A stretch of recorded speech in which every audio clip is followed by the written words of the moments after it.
আজকে আমরা সকলের সমাবেত হয়েছি এখানে কি উপলক্ষে? বলছে মাসিক সভা।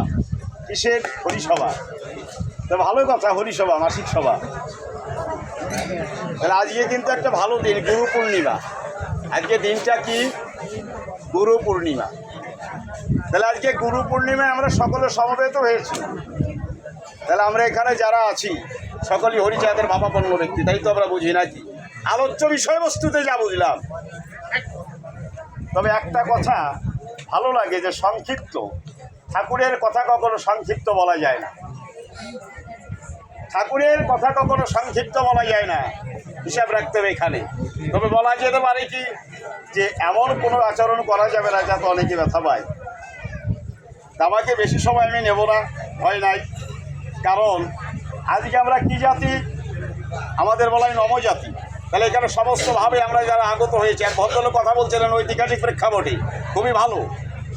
কিন্তু সেই আলোচ্য বিষয়গুলো সংক্ষিপ্ত হয়ে গেল। আমাদেরকে যদি বলা হয় যে আমরা যে নমজাতি পৃথিবীতে এসেছি, পৃথিবীতে সর্বপ্রথম কোন জাতিটা পৃথিবীতে এসেছে? বলবে নমজাতি। কোথায় এসেছে? আফ্রিকায়। কত বছর আগে এসেছে? আজ থেকে ৭৩,৫০০ বছর আগে। তাহলে আমরাই প্রথম, আমরাই শেষ। আমরাই প্রথম, আমরাই শেষ। অতএব আমরা যখন প্রথম এসেছি, আমরাই আবার শেষ করে দিয়ে চলে যাব। তাহলে আমাদের মধ্যে এসেছেন কি? হরিচাঁদ ঠাকুর। আমাদের মধ্যে এসেছেন কি? গুরুচাঁদ ঠাকুর। তাহলে আমাদেরকে জাগরণ করলেন কে? একমাত্র গুরুচাঁদ ঠাকুর। কীভাবে? আমি সংক্ষিপ্ত আকারে বলছি। যেমন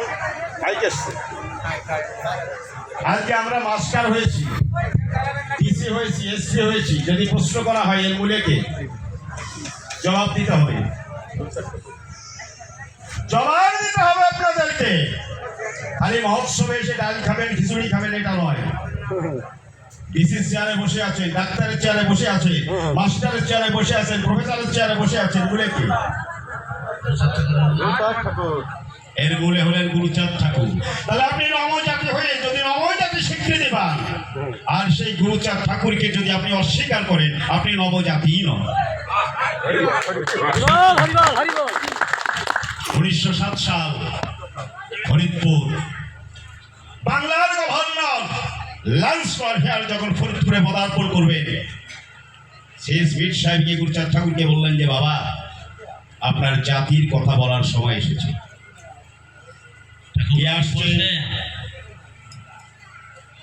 কি আসছেন? বাংলার গভর্নর লান্স ওয়ারফেয়ার। কোথায়? ফরিদপুর। গুরুচাঁদ ঠাকুর বললেন যে ভালো কথা, তো উনি তো সাহেব, তাহলে আমাকে যদি যেতে হয় তাহলে তো সাহেবই পোশাক পরতে হয়, নাহলে তো যাওয়া যাবে না। তৎকালীন সময় 500 টাকা দিয়ে তিনি পোশাক আনালেন। কাকে দিয়ে? তারই বড় ছেলে শশীভূষণ। গেলেন কে? কিন্তু উনি বলছেন যে শোনো, আমি তো যাবো, আমার একটা পারমিটের তো প্রয়োজন। ফরিদপুরে ছিলেন এসপি নবগোপাল চাকি। যখন তার কাছে পারমিশন চাইতে যাওয়া হল, উনি বললেন যে না, দেবো না। কারণ গুরুচাঁদ ঠাকুরের সাথে তার দ্বন্দ্ব ছিল, উনি দিলেন না। ম্যাজিস্ট্রেটের কাছ থেকে গোপনে বার করে নিয়ে আসলেন। নির্দিষ্ট দিনে হাঁটলেন কে? কুমুদ মল্লিক, মুকুন্দ মল্লিক, তারিণী বল, মীর সাহেব। গুরুচাঁদ ঠাকুর চললেন কোথায়?